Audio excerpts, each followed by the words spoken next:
नगर परिषद चुनाव की सरगर्मियां तेज हो गई हैं। एक दिन पहले ही मैंने आपको बताया था कि 9 जुलाई को पहली वोटर लिस्ट जारी हो जाएगी, जिसके बेस पे नगर परिषद का चुनाव होगा। ये सभी जगहों के लिए नोटिफिकेशन, और हांसी में इसमें बड़ा गड़बड़ झाला हुआ है।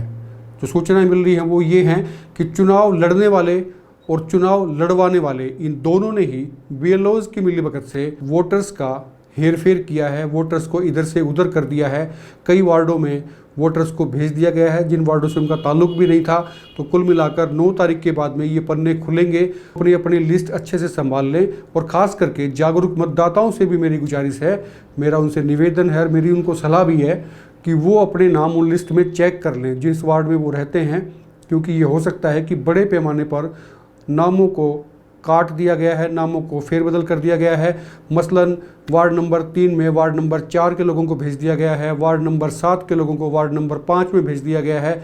ये मैनिपुलेशन हुई है। मैं एग्जांपल दे रहा हूँ, ऐसा 1 नंबर से लेकर 27 वार्ड हैं हांसी में, सभी वार्डों में ऐसा ही हुआ है। इस पर मैं डिटेल से एक खबर भी बनाऊंगा, लेकिन आज का विषय कुछ और है, उस पर आगे बढ़ते हैं। नमस्कार, एक मत पोस्ट में आपका स्वागत है। मैं हूं सर्वेश कुकरा।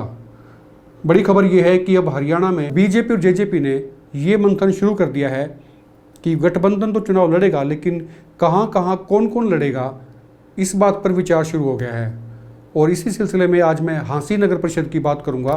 तो अब जो नई बात निकल के सामने आ रही है वो ये है कि हो सकता है कि हांसी नगर परिषद चुनाव में चेयरमैन का जो दावेदार है वो जेजेपी का रहेगा। ये बड़ी खबर है, इसको आप नोट कर लीजिए। आज की डेट में ये एक नया निकल कर आया सामने। सूत्र ये बता रहे हैं कि जेजेपी बीजेपी का गठबंधन हांसी चुनाव में तो रहेगा, लेकिन जो चेयरमैन का उम्मीदवार है वो जेजेपी का हो सकता है बनिस्बत बीजेपी के। इसकी वजहें हैं कई, उन वजहों पर भी मैं आपसे बात करूंगा। लेकिन उससे पहले मैं बता दूं, अगर जेजेपी चुनाव लड़ती है हांसी से तो उनका उम्मीदवार कौन होगा? वो होगा राहुल मक्कड़ की मदर, राहुल मक्कड़ की माता रेणु मक्कड़। ये पूर्व में 3 बार विधायक रह चुके अमीरचंद मक्कड़ की पुत्र वधू हैं, रविंद्र मक्कड़ की पत्नी हैं, और पिछले विधानसभा चुनाव लड़ चुके जेजेपी की टिकट पर राहुल मक्कड़ उनकी मां हैं। तो ये माना जा रहा है कि जेजेपी और बीजेपी का गठबंधन हांसी नगर परिषद चुनाव में अगर जेजेपी के खाते में चेयरमैनी की सीट छोड़ता है, यानी कि उनका कैंडिडेट खड़ा होता है, तो ऐसा तय किया गया है, ऐसा समझा गया है कि वो बीजेपी के मुकाबले ज़्यादा मजबूत होगा। उसकी कई वजह हैं। एक तो वजह यही है कि अमीरचंद मक्कड़ का एक अपना नाम रहा है, उनका एक रुतबा रहा है, और राहुल मक्कड़ पिछले चुनाव में काफ़ी सारे वोट ले गए थे जेजेपी के, 30,000 से ज़्यादा उन्होंने वोट लिए थे और विनोद भैना को कड़ी टक्कर दी थी।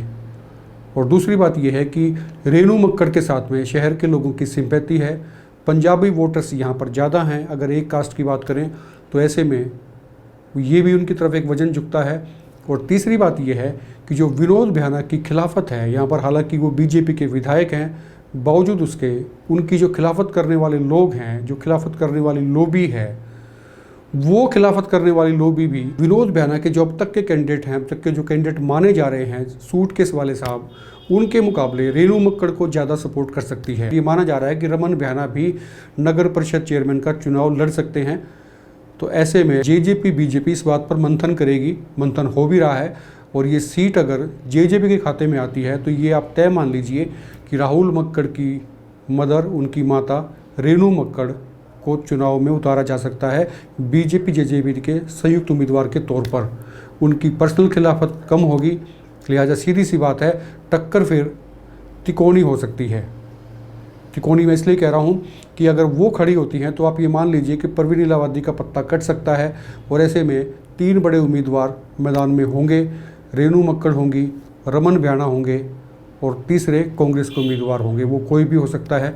नीतीश शर्मा भी इस वक्त दौड़ में हैं। हालांकि राहुल मक्कड़ ने इस बारे में कुछ भी खुलकर नहीं बोला है, लेकिन हमारे सूत्र बताते हैं कि अंदर से तैयारियां शुरू हो गई हैं।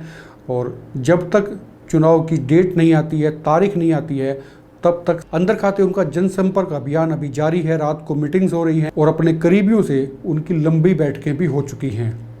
कुल मिलाकर ये आंकड़ा, ये समीकरण नया बनता हुआ नजर आ रहा है। जैसे ही और अपडेट आएंगे आपके साथ में फिर आएंगे। आप देखते रहिए एक मिनट पोस्ट। नमस्कार।